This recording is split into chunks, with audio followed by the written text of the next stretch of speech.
Bien. Entonces, mi nombre es Lucho de Gaso. Si bien es cierto, es grande este tema, sobre todo por la asociación de los genes al ser propensos al cáncer colorectal. Y si hablamos de polipomatosis familiar o el PAP, es un montón. Entonces, no es parte de este tema. Está bien claro su secreto lo que vamos a hacer, pero lo trato de hacer lo más sencillo posible para no confundirnos. ¿Ya?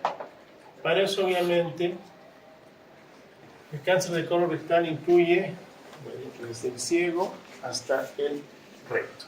¿Sí? Es otra portada del cáncer de ano. Es más frecuente que este cáncer de colon rectal produzca obstrucción, en aproximadamente el 45% en el recto y en el sigma. Y esto lo vemos normalmente en las colonoscopías que hacemos, que encontramos que ya el tamaño del pólipo, del tumor, porque comenzó con un pólipo chiquito y ha ido creciendo, y llega a abarcar prácticamente el 80, 90 o el 100% de la luz. Inclusive este tumor llega a ser tan grande en el recto y en el sigma que el paciente se obstruye, ¿sí? No pasa cáncer. Entonces lo que tenemos que hacer es operar de emergencia, porque ahí ya, por más que nosotros queramos pasar con el equipo, de repente biopsiar, morder, hacer un espacio, no se puede. Entonces ya es netamente quirúrgico y hay que sacarlo. Sí, pero es lo que normalmente encontramos y es alto el porcentaje. ¿Sí? El adenoma es el precursor, vamos a revisar eso más adelante. Prácticamente es el que entre el 40, inclusive hasta el 60%, ¿no? Y también vamos a separarnos cuando es esporádico y es hereditario. Bien. ¿Qué tipo más? Bueno, es el segundo cáncer más frecuente en mujeres y en varones el tercer tipo. ¿Sí? Representa el porcentaje de todos los cánceres y más o menos tenemos 900 muertes al año, ¿no? En los países más desarrollados ha disminuido bastante y las mujeres se ha visto que son las que más fácil se adhieren al tratamiento, siendo ellas las del segundo porcentaje de cáncer de colon, son las que más se adhieren al tratamiento. Y bueno, ya te lo vamos a repetir más adelante. Entonces, tenemos datos estadísticos del cáncer colorectal. Se presentó en el 2022 151,000 casos nuevos, que representa el 7.9%, y en muertes 52,580 en el 2022, que representa un 8.6%. Bien. Bueno, la supervivencia al año a los 5 años es el 65.1%, pero mucho tiene que ver con el estadiaje, ¿no? Más adelante lo vamos a revisar. Entonces, en varones, próstata, pulmón y colon, ¿sí? Bueno, en mujeres, la segunda más letal. Hay un dato importante que dice el diagnóstico del 30% representa metástasis a distancia, ¿sí? Vamos a ver que siempre sube. Es fácil la anatomía patológica cuando ellos nos dicen, es secundario, ¿no? Nosotros también al verlo en la colonoscopía, ya por la forma, por la presentación, decimos si es primario o secundario, pero casi nos vamos a equivocar, porque es netamente anatomía patológica. Pero cuando ya los doctores, por ejemplo, la anatomía patológica, no, es un hígado de secundario, entonces ya no dicen, no, busca el primario, ¿no? Entonces ahí nosotros nos mandan la carga y nosotros tenemos que ir buscando en el colon, porque ahí casi normalmente se encuentra una relación hígado-colon, ¿no? Entonces siempre es importante la distancia y el espacio que vayamos haciendo por el camino. ¿Sí? Bien, acá, si bien es una lesión precancerosa, requiere una acumulación de mutaciones genéticas, que las vamos a ir viendo ahorita, y va a pasar a ser un carcinoma invasivo. ¿Qué demora esto? Demora entre 10 a 15 años, más o menos, o sea, es harto.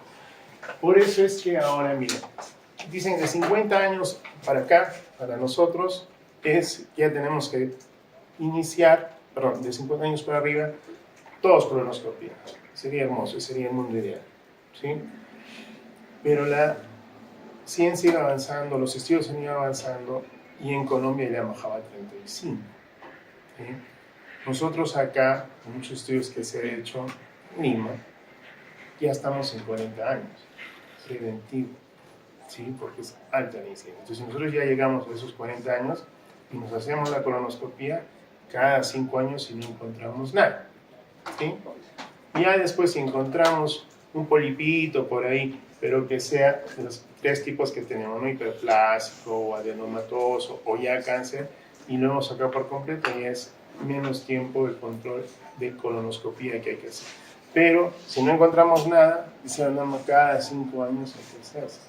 Porque si en esos 5 años, si bien es cierto, no hay que asustarse, porque ya hemos entrado, hemos visto que todo el colon está limpiecito y que de repente al día siguiente comienza a crecer un chiquitito.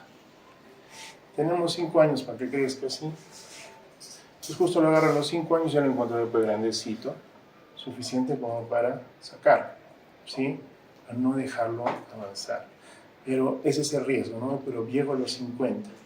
Pero ¿y qué tal si mi pólipo arrancó a los 30? Por mi vida, ¿no? Vida de estudiantes, ¿sí? Se van a negar. Alcohol, fin de semana, carne roja, chatarra, cigarro, están ahí, ¿ah? ¿No? Entonces, si todo eso nosotros lo usamos el fin de semana y lo aplicamos esto, hay el temor. Por eso muchos dicen, no, me haré mi colonoscopia. Las mujeres siempre un poquito, ¿no? Pero también hay gastroenterólogas que lo pueden hacer. Pero de todas maneras, ¿no? Bien, vamos a ver que esto, genéticamente hablando, ya si tienes mamá, papá o hermanos o tíos que han fallecido con cáncer de colon, ya, apúrate, ¿no es cierto? ¿Sí? Entonces es lo que también nosotros tenemos que transmitir a nuestros pacientes. Me dices, llegan al paciente, señora, lo orienta, sí, no, ahora no, déjalo así. ¿No? Pero si es que nosotros ya insistimos, a edades tempranas, ya hay veces que están haciendo a los 20, 25 años, está bien. Sí, mi hermano murió a los 40 años con un cáncer de colon brutal. Si tú le restas a esto, o sea, a los 25, a los 20 le hemos podido hacer y estaría vivo ahorita, ¿no? Por ese pólipo que se siguió mutando, ¿sí? Bien, entonces eso lo vamos a ver ahorita. Bien, esto sobre todo para que vean, ¿no? El calibre del ciego casi dura 28 centímetros, ¿sí? Y así vamos subiendo, el colon ascendente 20, todo esto, el transverso más o menos entre 15 y 18 centímetros, el decimal de 14, y el recto entre 16 a 18 centímetros. ¿Bien? ¿Por qué es importante esto? Porque cuando nosotros encontremos un tumor, recuerden que el recto se divide en 3 partes, ¿no? La unión recto-sigmoidea es la más alta, obviamente, porque estoy viendo las sigmoides. El recto medio y el recto anterior, ¿sí? Pero si yo encuentro el tumor, y acá hay varias discrepancias sobre esto, ¿sí? Hay varios estudios sobre esto.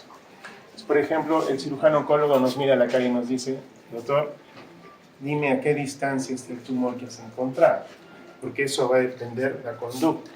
Si va a ir a radioterapia primero, y después quirúrgica, o primero quirúrgica, ¿me dejo entender? Entonces ahí viene la disyuntiva y nos dicen, yo le digo, doctor, está a 15 centímetros, él dice, con 15 opero, lo saco, y después ya la quimio, la radio, pero la idea es ya sacarlo, ¿no? Desfuncionalizar esto, hacer el corte y sacarlo. Después con el tiempo ya no hay tumor y lo cierras, lo juntas y quedó en la historia, ¿sí? Pero cuando es menos de 10 centímetros, recto medio hacia abajo, porque más o menos esto mide 16 centímetros, el recto anterior es prácticamente hasta los 2-3 centímetros del margen anal, ¿sí? Del margen anal. Podríamos tomar la línea pectínea, sí, pero ya es un poquito más, pero es casi nada, ya 1 centímetro, ya. Del margen anal hasta acá más o menos, si un tumor entre 2 a 3 centímetros, eso te van a decir los cirujanos oncólogos, es quimio, radio, sí, porque es ahí adelantito, ¿no? Pero cuando es medio, estamos hablando entre 6 a 11 centímetros, porque de 12 centímetros para arriba es recto alto. Entonces, cuando te hablan de 11 a 12 centímetros, entonces ahí es donde el cirujano la lucha y dice, pucha, lo ideal sería sacarlo de una vez, pero con el riesgo de que en el corte nos quede muy pequeño el muñón y tengamos problemas, ¿sí? Pero si ustedes leen otras literaturas en otros países, dicen no, con 3 centímetros es suficiente, yo lo opero, ¿sí? Pero en la guía que hemos utilizado, en la que hemos sacado, en la que utilizamos acá en el seguro, prefieren de 10 centímetros para arriba, ¿ya? ¿Estamos? Para poder operar. Por eso es que el recto claro también varía de acuerdo al tamaño de la persona, ¿no? Bien, entonces, bueno, esto lo vamos a ver más adelante. Entonces, comencemos con este desarrollo de cáncer que es fácil, ¿no? Comienza con una célula normal, y ahí hay cambios en la estructura celular, y ya comienza a duplicarse, a hacerse más control, porque recuerden también otra cosa. El tumor comienza en la parte más interna del colon, que para nosotros cuando entramos es la parte más visible, ¿no es cierto? Que es la mucosa, ¿sí? Y comienza ahí el tumorcito. Conforme va avanzando, de repente ya está más adentro, y ahí metemos el estadiaje, el TNM, ¿no es cierto? ¿Sí?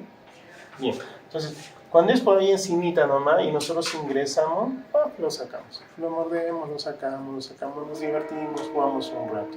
Cuando son grandecitos, inclusive ya se han metido hasta la submucosa, o ya llegan hasta la capa muscular, ahí ya nos detenemos, ¿no? Porque ya es un cáncer recontra avanzado, si es grandote, mucho peor.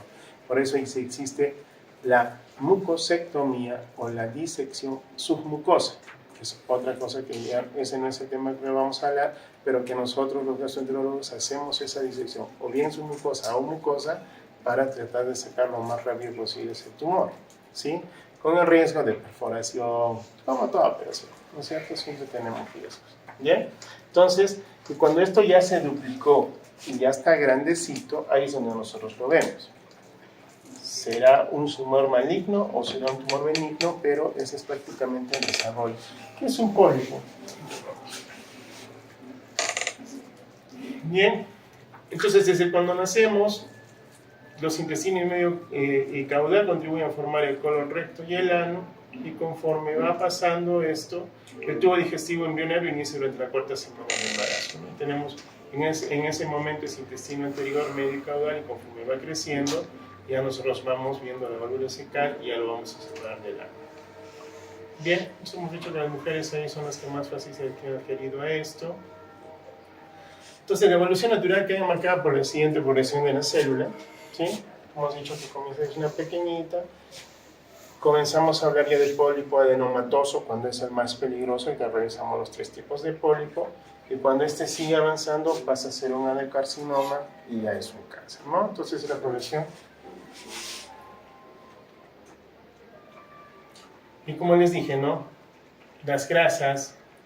Miren, recuerden, tanto que se habla de las grasas, tanto que se dice de las grasas, inclusive cuando nos han engañado diciendo que el aceite vegetal, ¿no? El natural, que es más caro, el primor y todo eso, para que se mantenga esa estructura de aceite prácticamente es de un derivado del petróleo, así que así. Entonces, ese aceite sí está recontra malito, ¿ah? ¿Sí? ¿Cuál es bueno? Dicen. El que algunos decían que era malo, por ejemplo, la grasa del animal, ¿no es cierto? Ese es mucho más natural. El aceite de oliva, que es feo, pero ese sí está bueno. Ya, ese también es natural. Pero los demás aceites, ahora váyanse a la casa y decir, mamá, ya no compres ese aceite. Y el aceite de oliva es carito, ¿no es cierto? Y huele feo, no sabe feo, no sé. Pero sí hay muchos estudios sobre eso, ¿ah? Ojo, lean. Y mira, mi chela. Esto no, mi chelita rica. Pero mira, se convierte en acetaldehído y sí comienza a ser un precancerígeno, ¿sí? Y toda la carne roja, los embutidos, sí estamos fregados, ¿sí? Dieta rica o pobre en fibra, también es un coadyuvante. Por eso dice que tenemos que ser full brócoli, beterraga, ¿no? Las crucíferas. Supuestamente dice que tu plato de comida tiene que ser un arco iris, ¿no? De todos los colores, ¿sí? Y bueno, una vez que te ayuda también es la vitamina C.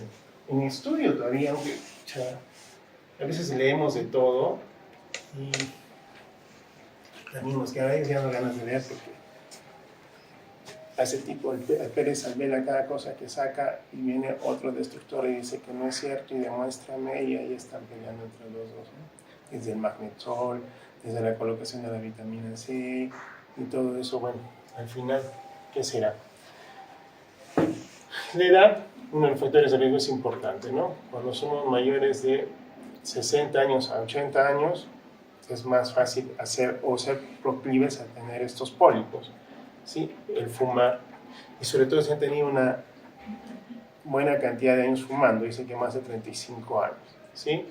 La inactividad física, ¿sí? También es otro problema. Y eso nos lleva a engordar, ¿sí? Imagínense mujeres mayores de 29, ¿sí? Comparado con las que tenían menores de 21, hubo una gran diferencia en cuanto a esta formación de pólipos, ¿sí? Medidas por fibra, RUT, hemos visto esto, las sustancias potencialmente cancerígenas, y a esto sí va, ¿no? Y a esto sí va la microbiota intestinal, que también es a otro mundo, y que eso nos va a producir infecciones de tipo bacteriana, pero todas estas, por ejemplo, ¿no? El Fusobacterium nucleatum, esa es un gran positivo, ¿sí? Y que está en el estómago, en la microbiota intestinal, pero que se ha visto que con las mutaciones que hay, esto es un precursor del cáncer cuando estamos metiéndonos carnes rojas, cuando estamos metiéndonos todos estos. Al igual que esta Bacteroides fragilis, que esa sí está en la cavidad oral. ¿Sí? Es una cavidad, en la cavidad oral está esa, y esta, cuando tragamos los alimentos y cuando tragamos las carnes rojas, dice que te adhiere, y también es uno de los que nos va a producir en algún momento el cáncer. Y esta otra más que hemos visto acá, el Streptococcus bovis, que también está dentro de la flora intestinal, que también son los que promueven la formación de critas colónicas que van formando con el tiempo nuestros pólipos, ¿no? Y cancerígenos, ¿no? Entonces el riesgo depende mucho del tipo del pólipo, si es un velloso, tubular, si es mayores de 2 centímetros también, así no sea ni velloso ni tubular, porque sea más grande de 2 centímetros, sí contribuye a ser un cáncer de colon. Enfermedades inflamatorias intestinales, recuerden que tenemos el Crohn y la colitis inflamatoria intestinal. En la colitis inflamatoria intestinal es donde más incidencia hay con el colon rectal, cáncer de colon rectal, ¿sí? Los que han recibido o se han hecho una uterosigmoidostomía, ¿sí? Es la manipulación larga data del útero con el sigmoides, o van a producir con el tiempo también formación. Dicen que por roce, por sensibilidad, no sé, hay un nombrecito más ahí que me estoy olvidando, que hacen que proliferen esas células y comiencen los pólipos, ¿no? Y este cáncer de colon rectal tiene un riesgo de presentar tumores metacrónicos en los primeros 5 años del 1.5 al 3%. ¿Se acuerdan que eran tumores metacrónicos? Y los discrónicos, que casi los discrónicos no se usan mucho. El tumor metacrónico viene a ser, digamos, ahorita yo tengo un cáncer de colon rectal. Y pasa el tiempo, me curo, pero me sale otro en otro lado que no tiene ninguna relación con el primer tumor. Entonces pasa a ser primario. ¿Me dejo entender? Normalmente el primario y el secundario ya es metástasis. No, esto no estamos hablando de metástasis. Eso separemos bien. Primarios y metastásicos. Primario, metastásico. Cuando es metacrónico es otro primario. Me dejo entender que no tiene relación con el anterior. ¿Sí? Y hay un riesgo de ser metacrónicos en los primeros 5 años hasta 1.5 a 3%. En otros sí, no en el mismo sitio. Por ejemplo, me salió en el ascendente, ahora me sale en el descendente. Es otro tumor, tiene otras características, a eso llamamos metacrónico porque viene a ser primario. ¿Estamos? Sí, viene a ser primario. Bien. Dentro de los factores genéticos, de hecho ya conocen estos, lo que les decía, ¿no? La poliposis familiar, la hereditaria, la PAP, estos síndromes, el de Lynch, Foucault, de Creutzfeldt, y los adenomas vellosos son unos factores de riesgo para este cáncer colorectal. Bueno, un poco de teoría que lo puse ahí. Los pacientes de primer grado afectados aumentan mira, antecedentes genéticos, ¿no? El riesgo para los que tienen 2 o más parientes de primer grado o con cáncer colorectal afectados aumentan 3 veces a ser propensos de tener cáncer de colon rectal, ¿sí? Cáncer hereditario se subdivide en 2 grandes síndromes, el vinculado por la polipomatosis que hemos visto, el PAF, y el que carece de nexo, que es el síndrome de Lynch, ¿sí? El síndrome de Lynch o hereditario sin polimitosis, sin poliposis, es el CCHS, ¿no? Eso lo vamos a repetir a cada rato para que se acuerden. Es el pólipo, el síndrome de Lynch o cáncer de colon rectal hereditario sin poliposis, ya que no hay pólipo. Que representa 5% de este cáncer, es el síndrome hereditario de predisposición al cáncer de colon rectal más frecuente, ¿sí? Bien. Ya, esto lo vamos a ver ahí, pero sí, características, menos de 10 pólipos en pacientes menores a 45 años se presentan más en el colon derecho. Este es un dato bien bonito, ¿ya? Y esto, las características, esto también es importante.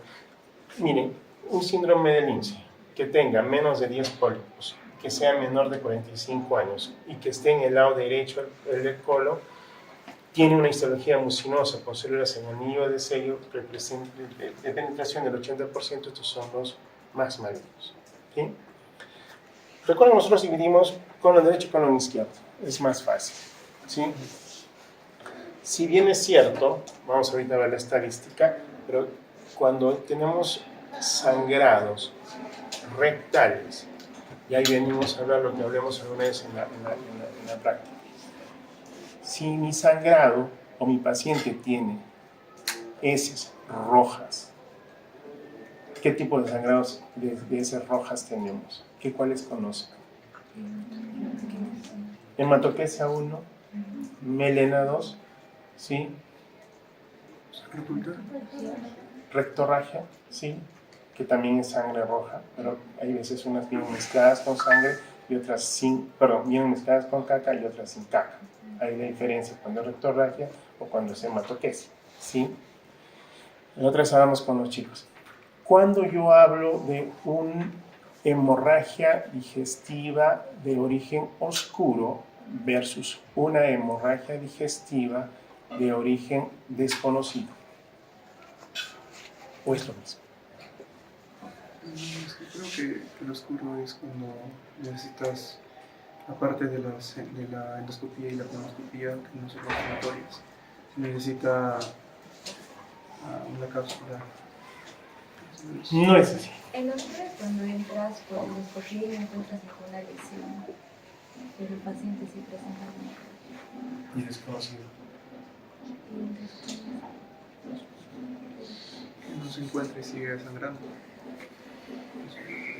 Si yo hablo de oscuro, hablo de heces negras, ¿sí? O sea, ¿qué pasa? Mi paciente me dice, doctor, estoy perdiendo sangre y tengo heces negras. Entro y no encuentro dónde diablos está sangrando, pero sí tiene heces negras, ¿sí? ¿Se acuerdan? Negras, oscuro, ¿sí?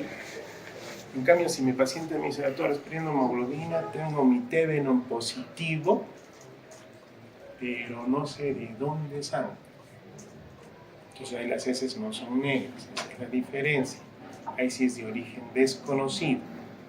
¿Me dejo entender? Es oscuro, tiene de heces negras, ya está. Tiene melena.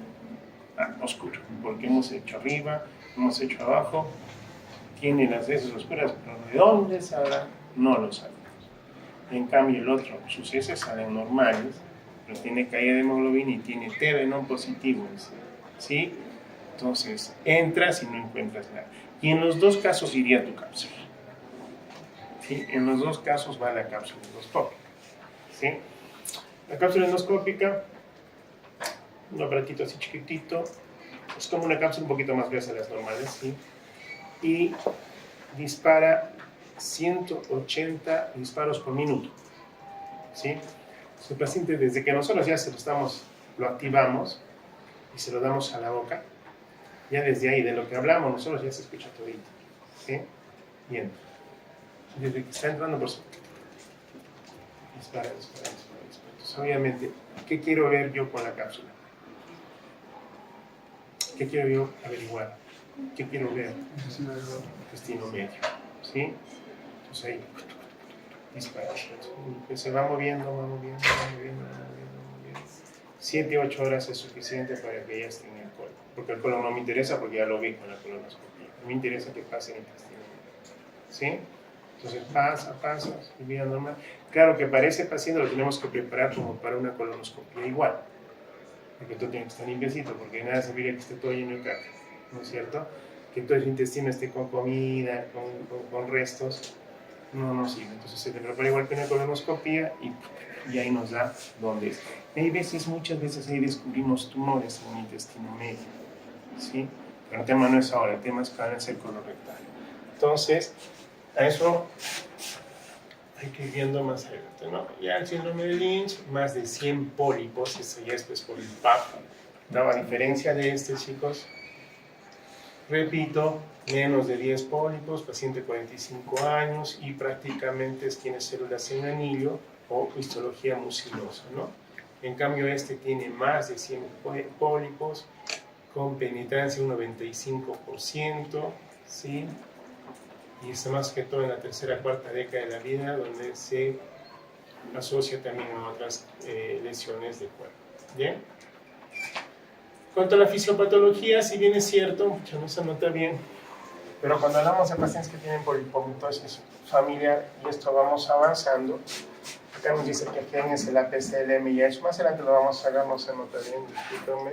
Y la histología que nos da esto ya nos dice si es un adenoma, por ejemplo, si es un adenoma cerrado, sí, todo lo que vamos encontrando en la histopatología, ¿no? Y cuando ya encontramos una carcinoma ya brutal, entonces ahí ya estamos hablando de los peores genes que se ven ahí, ¿no?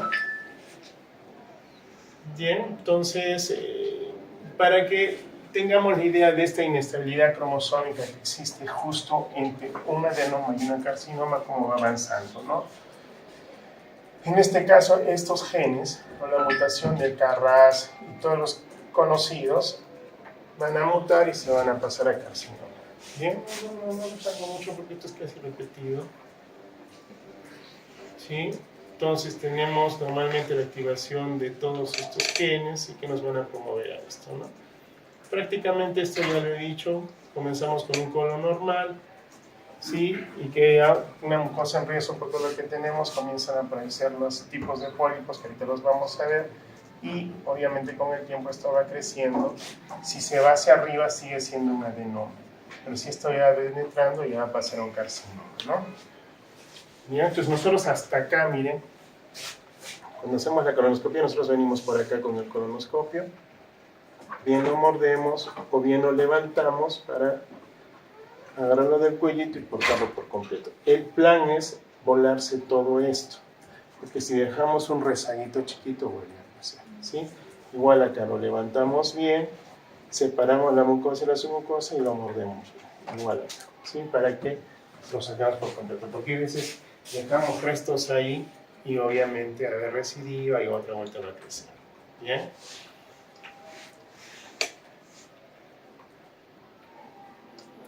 Entonces, a esto es lo que quería llegar, ¿no?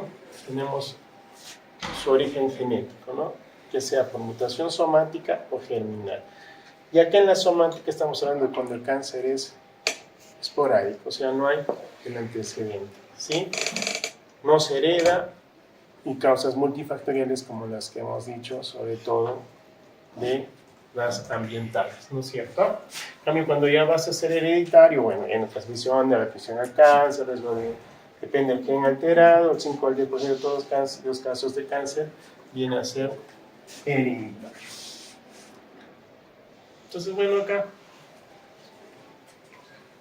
hombre, mujer, ¿sí?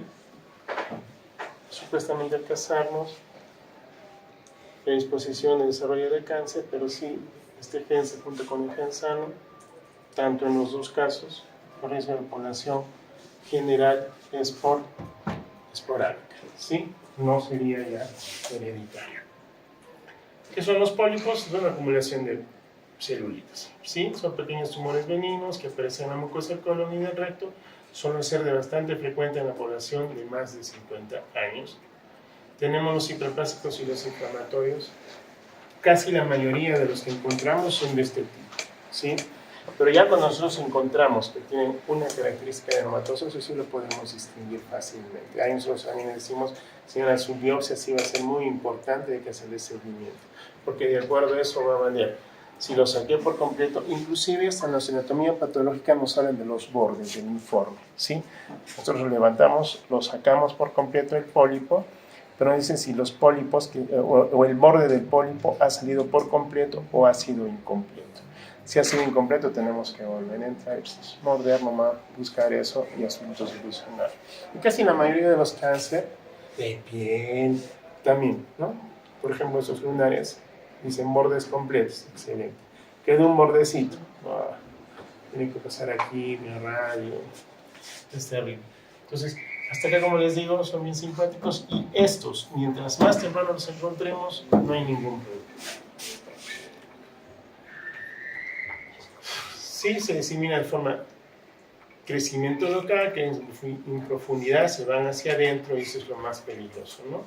Diseminación ganglionar, cuando ya ese pólipo ha llegado a las vías ganglionares, a las linfáticas, y avanza por los ganglios y comenzamos a hacer ya inflamación de los ganglios, ¿no? Y ya cuando es hematógeno, ya avanzamos hacia otros órganos alejados del tubo digestivo. Bien, y este adenocarcinoma son las que se producen en las glándulas que cubren el interior del colon y el recto, es el tipo de cáncer más frecuente y está entre el 90 a 95% de los casos de pólipos. Bien, perdón. Entonces, para repasar esto, otros tumores menos comunes, los sarcomas, los linfomas, los tumores carcinoides y los melanomas, que no los vamos a tocar ahora, porque no está, pero nosotros cuando ingresamos y vemos esto, de hecho, también tenemos que sacarlos, ¿no? Estos sarcomas son de tejido conectivo, que ya sabemos, los linfomas son de los héroes de defensa y los carcinoides de las productoras de hormonas, ¿no? Y ahí tenemos, ¿cuál es que sería más conocida de los carcinoides? ¿Se acuerdan? ¿No se acuerdan? Bien. Aquí sí, más bien, el carácter que nos da, ¿no? En anatomía patológica nos dice si es mucinoso, si es coloide, si es glioso, si es papila.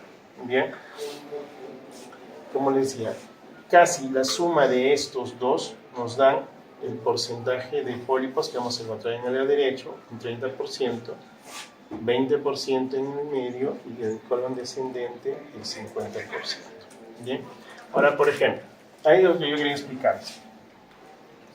Si lo divido, hemos hecho diverticulosis, ¿no? Todavía no.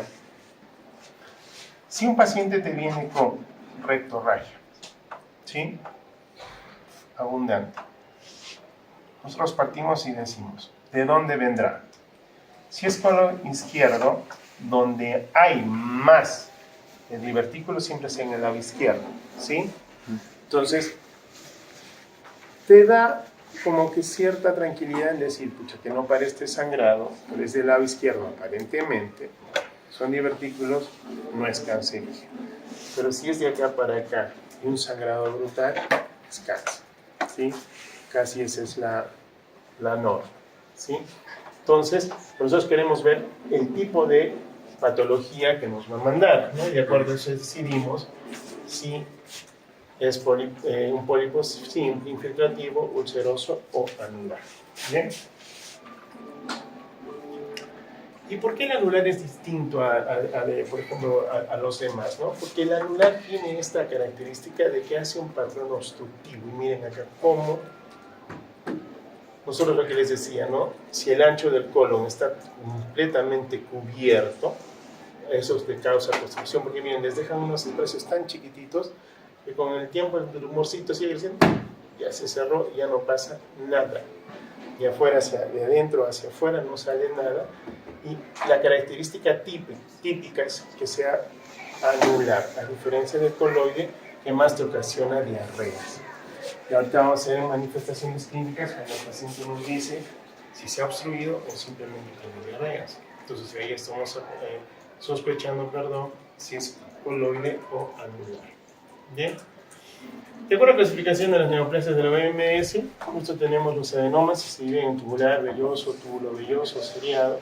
Si son enfermedades neoplásicas, tenemos los de primer grado, segundo, y si son los carcinomas y los adenocarcinomas. Y ahí, bueno, los linfonomas, que eso ya no lo vamos a ver más adelante.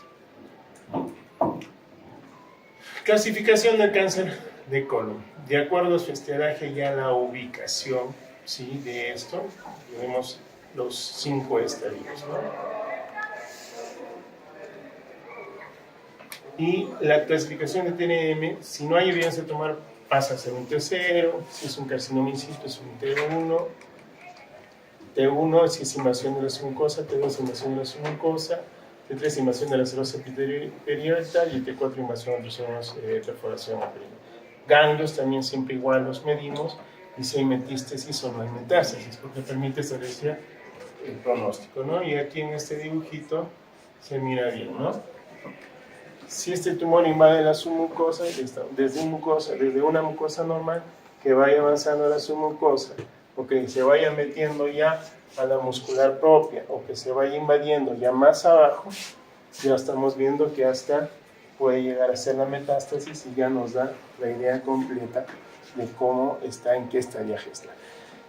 ¿Quién se encarga de hacer el estadiaje? Los oncólogos, porque los oncólogos te piden tomografía y no solamente una, sino de todo, o sea, te piden cerebro, pulmón, abdomen, pelvis, revisan todo para ver si no hay metástasis, ¿sí? Si hay metástasis te ponen M0, ¿sí?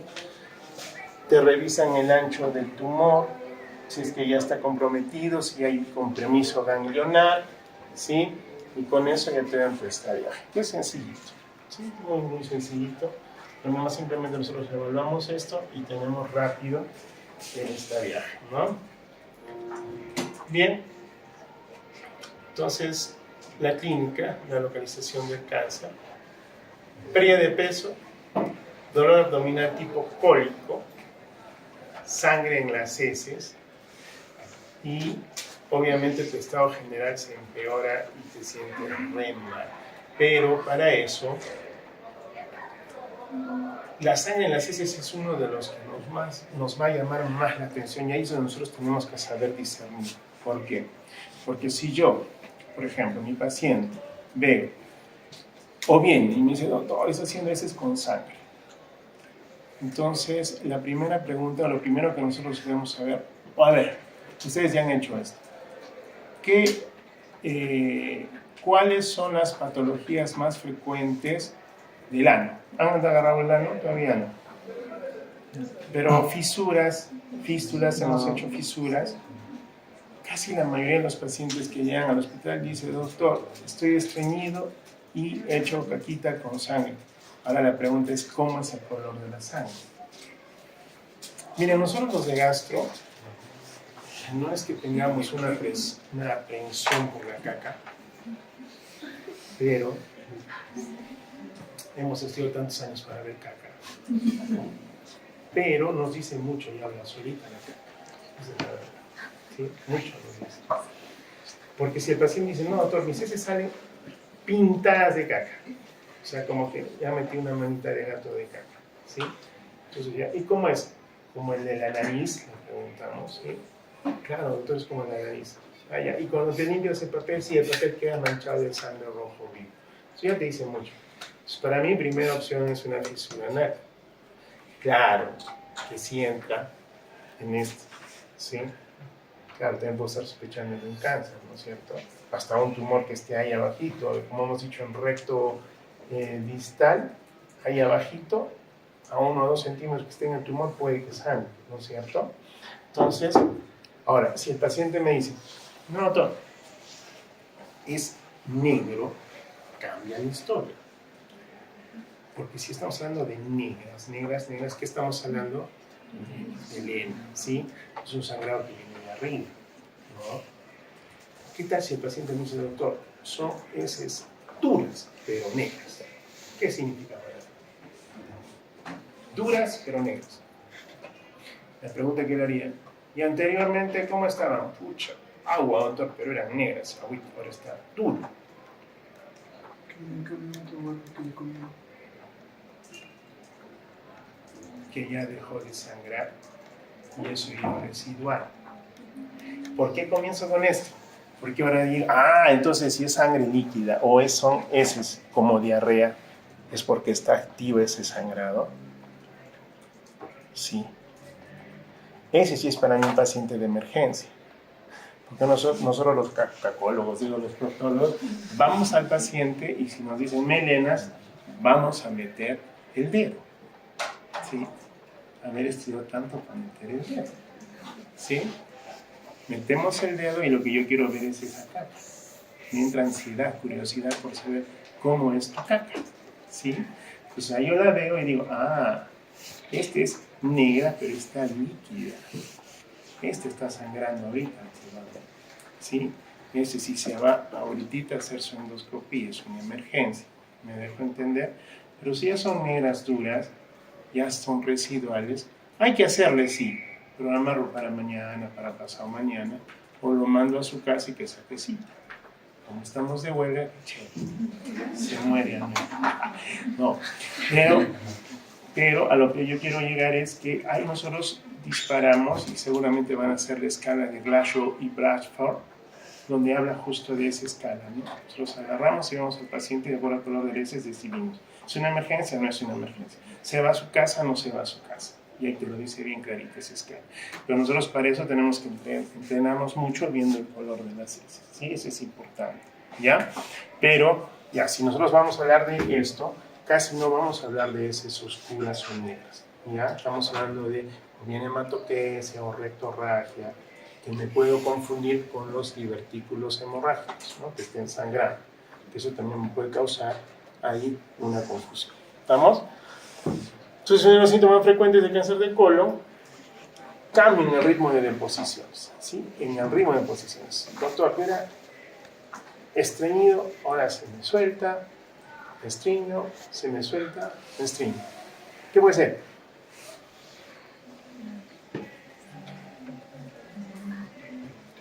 Tiene colon irritable. ¿También o no? Recuerden el eje intestino-cerebro, ¿no es cierto? Entonces, es que, bueno, así como la medicina, todo tienes que pensar, no si pucha, te metes de la buena, te la fumas y comienzas a volarte con tu pacientito, ¿no es cierto?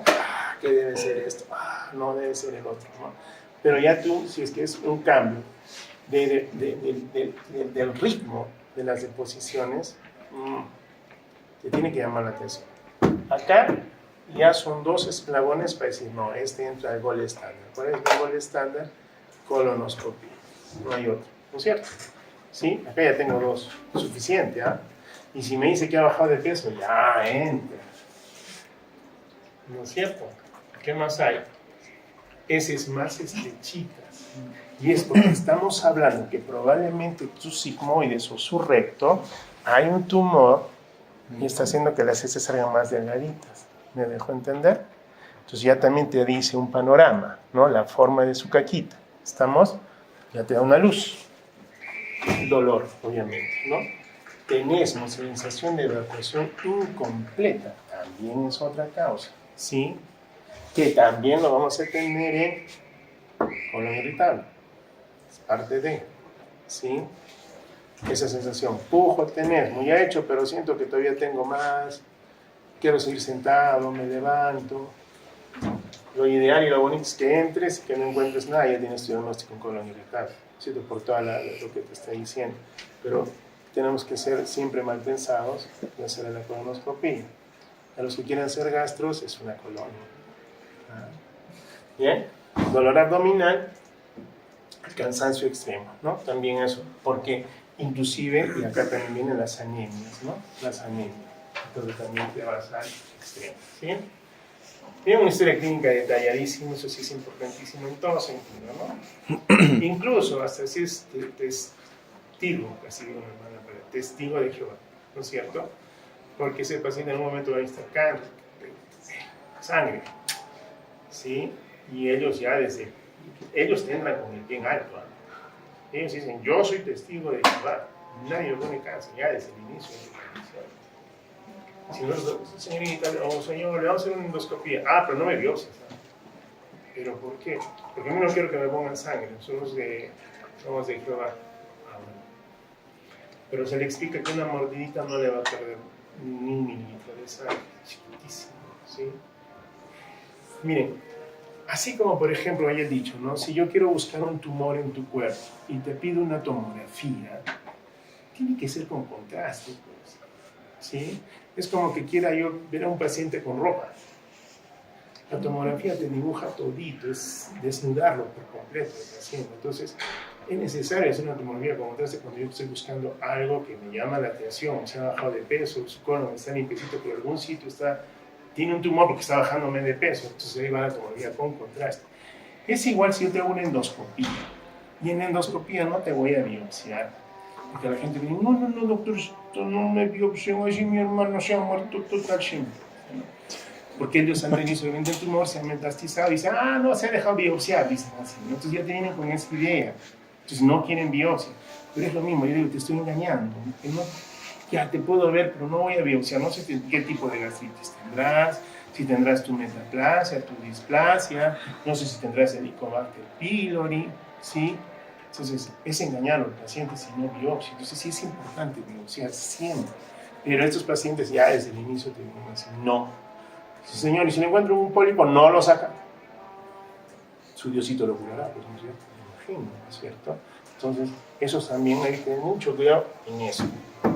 Nosotros en el seguro hay veces nos encontramos con jóvenes, que están con 3, 4 de hemoglobina y no quieren ver, no quieren.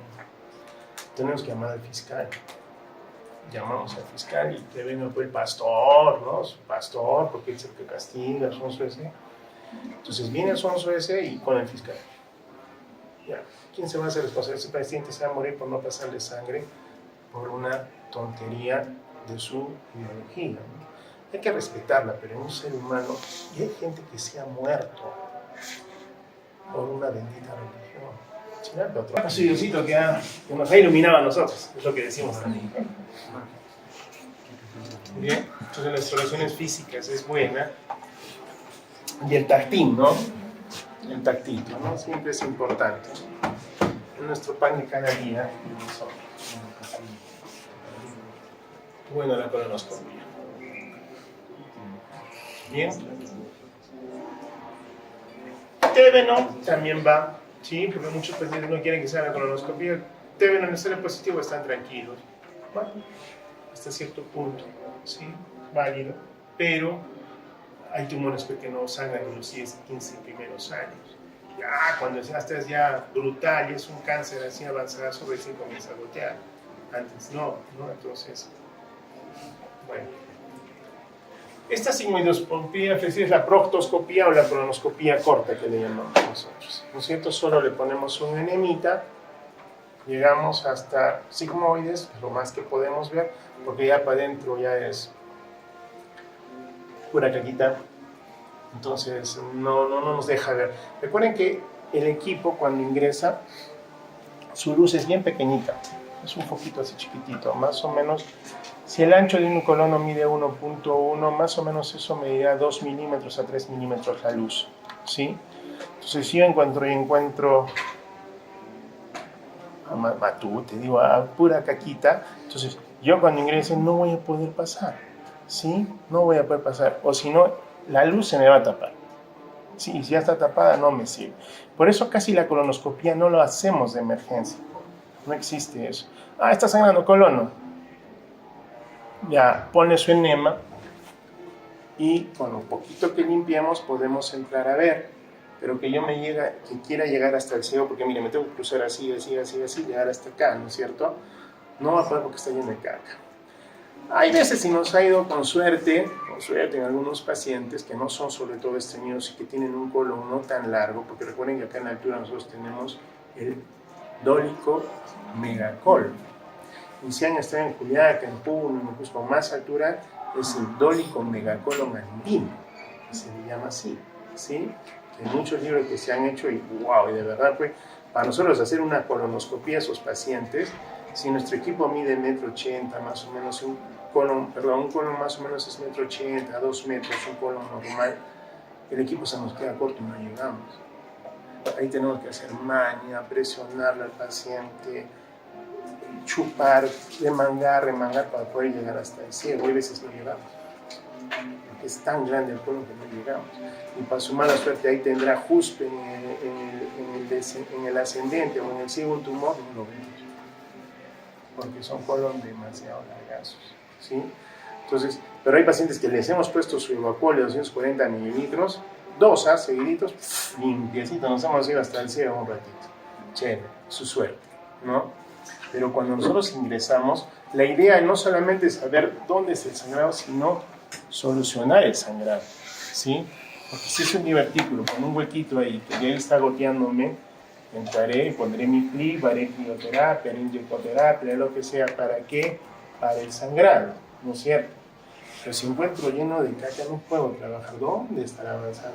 Pero si ya está limpio, y no solamente es que esté limpio, a veces está con caca y tenemos que echar agua, aspirar, a veces el equipo también se tapa con aspirar la caquita.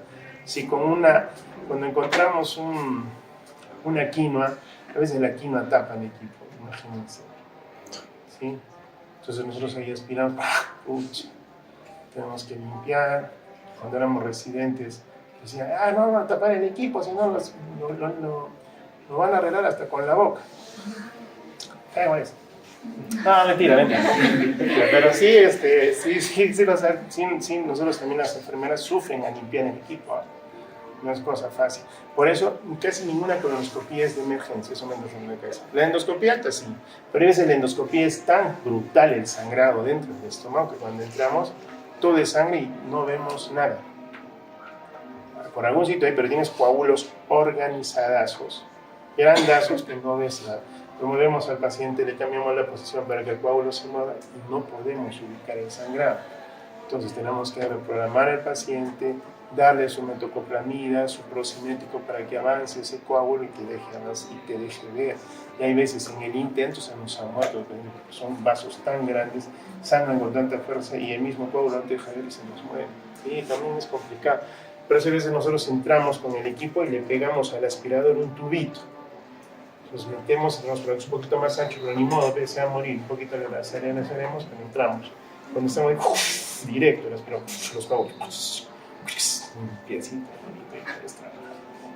igual en la colonoscopia, si todo está sucio, lavamos, buscamos el filtros lentos. Y más adelante, seguramente van a hacer ustedes con su docente de práctica la colonoscopia, la mejor manera de hacer una colonoscopia. ¿Sí? Eso también seguramente lo van a hacer en la parte práctica. ¿Ya? Entonces, hay veces los pacientes no llegamos a la colonoscopia completa y tenemos que utilizar enemas de bario, ¿sí? De doble contraste y le ponemos y los radiólogos están disparando para ver que dibuje bien esta zona donde han llegado a ver o simplemente ver todo el colon. ¿Ya? Las biopsias es importante para ver si es malo, la ecografía y la tomografía y la resonancia magnética para ver si es ese paciente ya es necesario hacer el estudio. ¿Bien? Entonces ya para terminar, si hay sangre oculta, es una diapositiva que me gustó mucho. Si es negativo, tacto rectal, rectomioscopia negativos, entonces repetir al año si estamos investigando sangre oculta, ¿sí? Pero si es positivo, hacemos el tacto. Si sale negativo, tenemos que pensar igual en una colonoscopia, así sea positivo o negativo. Si no hay lesión, hay ausencia de lesión, una gastroscopía de intestino delgado para ver si es que por ahí es el sangrado, ¿sí? Con la cápsula que hemos dicho. Y si es positivo y encontramos ya el foco, diagnóstico y tratamiento. Para eso existe la enteroscopía o la intestinoscopía. Es otro equipito mucho más largo, tiene doble balón, nosotros ingresamos por la boquita, nos metemos por el intestino delgado y llegamos a un punto donde ya no podemos avanzar, infla un globito que te hace espacio y comenzamos a empujar porque ya está fijo, ahí nos está retrayendo el intestino y lo comenzamos a chupar el intestino, avanzamos, llegamos acá, inflamos desinflamos y así estamos avanzando hasta llegar a lo más que se puede. Digamos que llegamos a la mitad del intestino medio, que esa es la idea, igualito en la colon, hacemos lo mismo, ingresamos por la colon, nos metemos por el ciego, nos metemos al ilio y también avanzamos lo más que se puede, para tratar de llegar, porque la cápsula me va a decir, ya tienes en ayuno, tu ectasia que sangra, o tienes un tumor ahí, que sangra, entonces ¿cómo lo solucionamos? Tenemos que llegar ahí. Entonces, por eso existe la enteroscopía, donde ya ubicando el punto, vemos que es por dónde es más cerca, por la boca o por el ano. Y de ahí nos proyectamos a avanzar hasta llegar ahí y solucionar el problema. ¿Ya? Entonces, y una vez que ya llegamos a esto, ya las vigilancias periódicas sí son importantes. Y por eso tenemos estos criterios de Amsterdam. ¿Listo? Con una historia clínica bien hecha, se identifican los factores de riesgo y determinamos el riesgo de presentar cáncer colorectal, determinar qué tipo de cáncer es más probable que se presente en el paciente, investigamos sus antecedentes, heredofamiliares, por ejemplo, con los criterios de Amsterdam, vemos, sí, miren, al menos 3 familiares con cáncer colorectal, es el Amsterdam número 1, criterio 1. Uno debe ser un pariente de primer grado de los otros 2, ¿sí? Al menos 2 generaciones sucesivas deben estar afectadas, por lo menos un caso debe diagnosticarse antes de los 50 años, los pólipos adenomatoso familiar debe excluirse de este Amsterdam, no entra, y el tumor debe identificarse por histopatología. En cambio, en Amsterdam 2 debe haber por lo menos 3 familiares con cáncer asociado a colon retal no neoplásico, ¿sí? A cáncer de el neuroendocrino, sus intestinos delgados, útero o pelvis, o riñón, ¿no? Uno debe ser familiar de primer grado de los otros 2, al menos 2 generaciones suicidas deben estar afectadas, por lo menos uno debe diagnosticarse antes de los 50 años, los poliposos adenomatosos de familiares deben excluirse, los tumores deben de verificarse por histopatología. Entonces, con estos criterios de Amsterdam ya podemos tener acá también una buena historia clínica. Y al examen físico, el tacto rectal es lo que hemos dicho, ¿no? La colonoscopia es el gol estándar y la tomografía y todo lo que tengamos que hacer también es importante. Bien, entonces, de acuerdo a lo que nosotros podamos desarrollar en la colonoscopia, nosotros podemos solucionar muchos problemas y no llegará la cirugía. La cirugía definitivamente te va a traer bridas, adherencias, te va a tener hasta estenosis del canal, a veces hay que dilatar. Entonces, mientras nosotros a tiempo lo podemos detectar y podamos solucionar el problema, es lo mejor que le puede pasar a un ser humano, ¿ya? Es por eso que cada vez las técnicas de mucosectomía o de disección submucosa se han ido desarrollando tan velozmente que ya es muy común hacerlo también aquí, ¿ya? Con el riesgo alto también de perforar, ¿sí? Sale aire, se hace un neumoperitoneo, bueno, todo eso se soluciona, se opera y el asunto soluciona. Pero siempre la idea es antes nosotros solucionar tu problema. Sobre todo si es en recto, donde la idea es que te operen primero y después pasar por esto, ahí nosotros trabajamos también. Por eso los oncólogos trabajan mucho el cáncer, el cirujano oncólogo trabaja mucho de la mano con nosotros. Lo que nosotros digamos, para nosotros es su luz y también nosotros. Ojo que también es desagradable decirlo, pero va a haber, y de hecho de este grupo que está acá, va a haber gente que no tiene valores, va a haber, donde se inventan diagnósticos, va a haber, ¿sí? Donde si el paciente lo tienes con su tumor a 2-3 centímetros, era preferible iniciar quimio por operar y que todos ganen, operan, sí, va a haber. Dios quiere que este grupo ninguno que va a haber, ¿sí? Porque no hay valores. Y todo es ya plata, ya todos. Es terrible el grado que hemos llegado también nosotros. Por eso si uno mira su congreso y dice, tanto ratero, pero si tú miras a tu alrededor, tanto médico ratero, no hay esperanza. No hay esperanza. Y ese médico ratero a los 2-3 años es gerente. ¿Qué tal?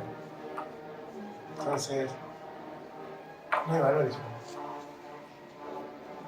Sí, imagínense, yo lo digo públicamente. Tratamiento, entonces, quirúrgico cuando es localizado, hemos dicho. Y obviamente esto nos dice si es que es necesario o no la cirugía, ¿no? La quimioterapia previa, si es un T2 o T3, de acuerdo a su estadiaje. Si tiene metástasis, no es quitar al mismo tiempo lo que tenemos que hacer y siempre localizar siempre al paciente o localizar el tumor lo más importante. Bien, es quirúrgico la mayoría.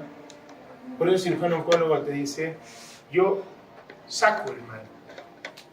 El oncólogo solo que es paliativo. En cambio, el oncólogo, el cirujano oncólogo te opera y te lo saca de todo, te saca ganglios, te saca el tumor, te lo deja muy difícil. Pero ya viene el otro donde trata pues de mantenerlo así. Pero hay veces tienes que comenzar primero con la quimio, con la radio, porque no es todavía propicia la cirugía, ¿no? Bueno, la radioterapia, la quimioterapia. Y bueno, cambiar nuestro estilo de vida sí va a ser importante para la prevención. Y bueno, hasta acá, chicos. Lo que sí, más bien, todo lo que hemos hablado mucho lo vamos a hacer en la parte de práctica, conocimiento para y su gastroenterologista.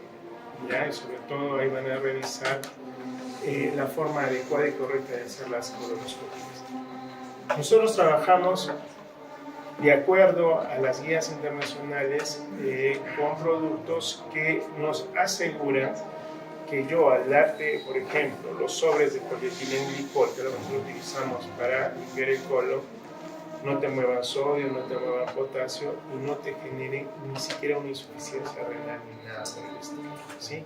Es más, el macrobol nosotros lo damos a pacientes que les hacemos diálisis, ¿sí? Entonces, solo trabaja a nivel de la luz y nosotros somos. Limpiamos, les hacemos la colonoscopia. Ahora, ¿cómo se da? Eso ya lo van a aprender en el momento. ¿Ya, chicos? Bien, ¿qué hora es? Hasta que lo tenemos a las 4. ¿Sí? ¿Alguna pregunta?